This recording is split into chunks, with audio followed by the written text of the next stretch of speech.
একজন মা নিজের হাতে তার ছেলেকে কবর দিলেন, মাটি দিলেন, চোখে পানি নিয়ে কবরেও নামালেন। কিন্তু ঠিক 5 বছর পর সেই ছেলেকেই দেখা গেল তার নিজের কবরের সামনে দাঁড়িয়ে। কি অদ্ভুত, তাই না? ঘটনাটা সত্য। ভারত পাকিস্তান সীমান্তের ছোট একটা গ্রামের ছেলেটার নাম আমজাদ। মাত্র 18 বছর বয়সেই নিখোঁজ হয়ে যায় সে। মা খুঁজেছে, মাস যায়, বছর যায়, তারপর হঠাৎ নদীর ধারে একটা মৃতদেহ পাওয়া যায়। মুখটা বিকৃত ছিল, চেনা যায় না ঠিক করে, কিন্তু পাশে একটা চিঠি ছিল যাতে লেখা ছিল, আমার নাম আমজাদ। মা আর চিনে উঠতে পারেনি, শুধু বিশ্বাস করে নিলেন এটাই আমার ছেলে। তাকে মাটি দেওয়া হলো। আর পুরো গ্রাম জানে আমজাদ আর পৃথিবীতে নেই। 5 বছর কেটে গেল। এক ঝড়ের রাত্রিতে গ্রামের কবরস্থানে এক লোক এসে দাঁড়ায়।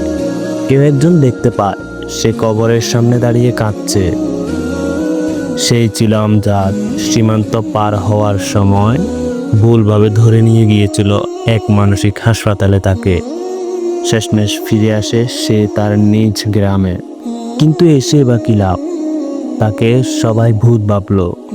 আর তার মা তো এত শোক সহ্য করতে না পেরে হার্ট অ্যাটাকেই মারা গেল। ভাগ্য তাকে একেবারে একা করে দিল। নিয়তির কাছে হেরে গেল বেচারা আমজাদ।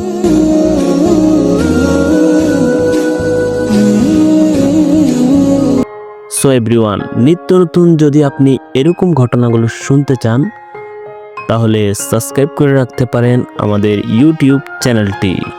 আমাদের সকল সোশ্যাল প্ল্যাটফর্মের নাম ঘোর ছায়া। ধন্যবাদ।